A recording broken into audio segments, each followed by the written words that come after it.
پوری دنیا میں صرف ایک ہی اسلامی ملک ہے جس نے امریکہ اور اسرائیل کی ناک میں دم کر کے رکھا ہوا ہے۔ ایران نے پہلے بھی بہت سے میزائل جو ہے وہ ٹیسٹ کیے ہیں، لیکن اب ایک بیلسٹک میزائل جس کا نام اعتماد رکھا گیا ہے، اب اس کا ایک کامیاب تجربہ کیا ہے، جو کہ امریکہ اور اسرائیل کے لیے ایک خطرناک ہے۔ میرا نام ہے مرتضی اور آپ دیکھ رہے ہیں دی آربٹ نیوز۔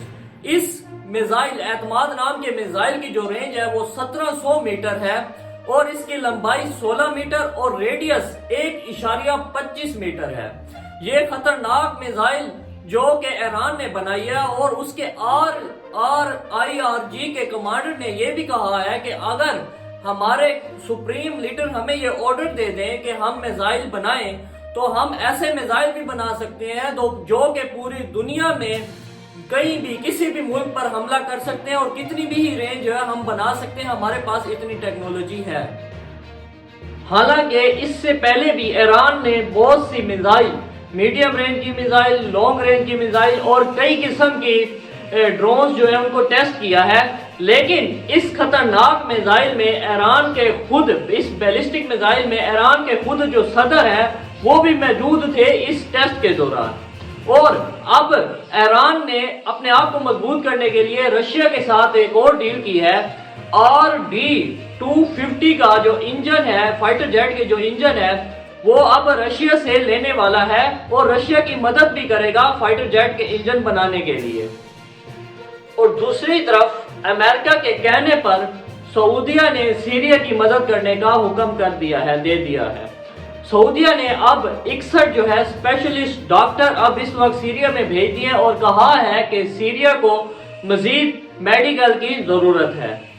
اور ترکی نے بھی امریکہ کو یہ کہا ہے کہ آپ ہماری مدد کریں، جو عراق میں یا سیریا میں داعش کے لوگ ہیں ہم ان کو ماریں گے، اور آپ اس میں ہماری مدد کریں۔ اور دوسری طرف اسرائیل نے بھی سیریا میں اپنی بیس جو ہے وہ بنا لی ہے، سیٹلائٹ تصویروں کے ذریعے یہ معلومات ملی ہیں۔ اور دوسری طرف خبر یہ آئی ہے کہ لبنان کے انٹرنیشنل جو ایئرپورٹ ہے اس پر آگ لگ گئی ہے، اور ابھی تک معلوم نہیں ہے کہ آگ لگنے کی وجہ کیا ہے، لیکن ایئرپورٹ کو بہت ہی زیادہ نقصان پہنچا ہے۔ اور دوسری طرف ایجپٹ کے بارڈر پر ایجپٹ نے بہت سے ہتھیار جو ہے وہ تعینات کر رکھے ہیں، جس میں بہت سے ٹینکس اور کئی قسم کے میزائل شامل ہیں، جس کی وجہ سے اسرائیل کے لیے یہ ایک خطرہ ہے۔ اور وہ کہہ رہا ہے کہ جو مصر ہے وہ ہمارے لیے خطرہ ہے، اور وہ اپنے آپ کو مضبوط کرنے میں لگا ہوا ہے۔ اور دوسری طرف اسرائیل کے صدر نیتن یاہو اس وقت امریکہ پہنچے ہیں ٹرمپ سے ملاقات کرنے۔ حالانکہ اس وقت نیتن یاہو کو حماس کے ساتھ جو ہے وہ ڈیلنگ کرنے پر ہونا چاہیے تھا۔ اس کی وجہ یہ ہے کہ سیز فائر کی سیکنڈ ڈیلیگیشن جو تھی اب ہونی تھی، اس کے لیے بات چیت ہونی تھی، لیکن نیتن یاہو اس بات سے پیچھے ہٹتے ہوئے اور امریکہ بھاگ گئے ہیں، اور امریکہ سے بات کرنے کے بہانے انہوں نے اس سیز فائر کے حوالے سے بات کرنے سے انکار کر دیا ہے۔ اور دوسری طرف امریکہ نے، ٹرمپ اور نیتن یاہو نے یہ فیصلہ کیا ہے کہ غزہ کے لوگوں کو ان کو وہاں سے نکالا جائے اور ایجپٹ اور جارڈن میں جو ہے وہ شامل کیا جائے۔ حالانکہ دوسری طرف ترکی بھی یہ کہہ رہا ہے کہ جن فلسطینیوں کو اسرائیل نے قبول کرنے سے انکار کر دیا ہے یا اسرائیل نے غزہ سے نکال دیا ہے، ہم ان کو لینے کو تیار ہیں۔ حالانکہ ترکی یہ بھی تو کہہ سکتا تھا کہ اسرائیل کو کہہ سکتا تھا کہ آپ جو زمین غزہ والوں کی ہے ان کو واپس کر دیں، حالانکہ وہ یہ کہنے کے بجائے وہ یہ کہہ رہا ہے کہ جن کو نکال دیا ہے ان کو ہم رہائش دینے کے لیے تیار ہیں۔ یہ ہے ہمارے اسلامی ممالک کا حال۔ جتنے بھی اسلامی ممالک ہیں اس وقت مانتے تو امریکہ کی ہی بات ہے۔ اب آپ جارڈن کے حالات دیکھ لیں، ایک طرف جو جارڈن ہے، جارڈن کے صدر وہ امریکہ کے صدر ٹرمپ کو یہ ملاقات کے لیے بلا رہے ہیں، لیکن دوسری طرف ان کے وزیر خارجہ یہ بھی کہہ رہے ہیں کہ ہم غزہ کو تعمیر کریں گے ان کے لوگوں کو غزہ سے نکالے بغیر۔ لیکن دوسری طرف جو جارڈن کے صدر ہیں وہ ٹرمپ کو بلا رہے ہیں، اور ٹرمپ نے کیا کہنا ہے؟ اس نے تو یہی کہنا ہے کہ آپ غزہ کے لوگوں کو اپنے ملک میں جو ہے وہ رہائش دے دیں، اور انہوں نے ٹرمپ کی جو ہے وہ بات مان لینی ہے۔ اور یہ سبھی جو ہیں ٹرمپ کے ہی غلام ہیں سوائے ایران کے، سبھی اسلامی ممالک ٹرمپ کی بات امریکہ کے غلام ہیں سوائے ایران کے علاوہ، جو کہ وہ امریکہ کی آنکھوں میں چبھ رہا ہے۔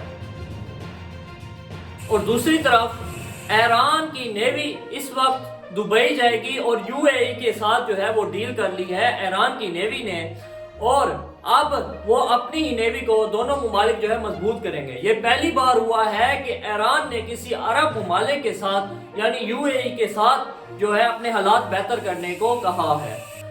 اور دوسری طرف یورپ کی نفرت غزہ کے لوگوں کے لیے آپ دیکھ ہی سکتے ہیں۔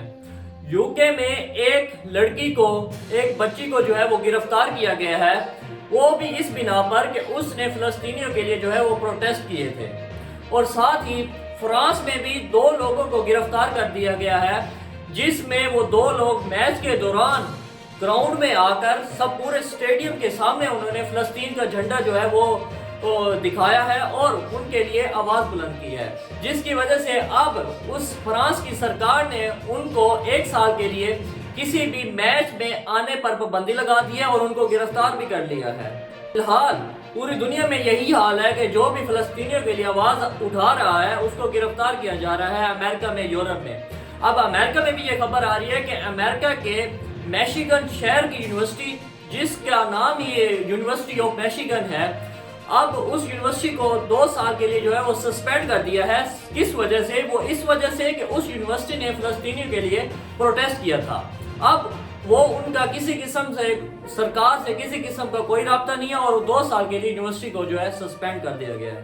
اور دوسری طرف غزہ کے یہ حالات ہیں کہ غزہ میں ہم نے کئی جگہ آپ کو بتایا تھا کہ کتنے فلسطینی جو ہے مارے جا چکے ہیں، 30,000 40,000، لیکن اب فلسطین یعنی غزہ کی ٹیم نے یہ کہا ہے کہ ہمارے تقریباً 70 سے 80 ہزار لوگ جو ہے مارے گئے ہیں اور کئی کی جو لاشیں ہیں ابھی تک ملی ہی نہیں ہیں۔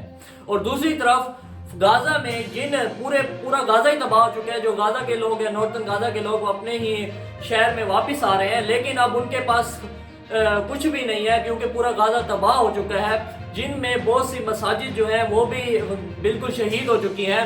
لیکن غزہ میں ایک مسجد پر جو ہے، شہید مسجد پر بھی اذان دی جا رہی ہے اور نماز کا اہتمام کیا جا رہا ہے۔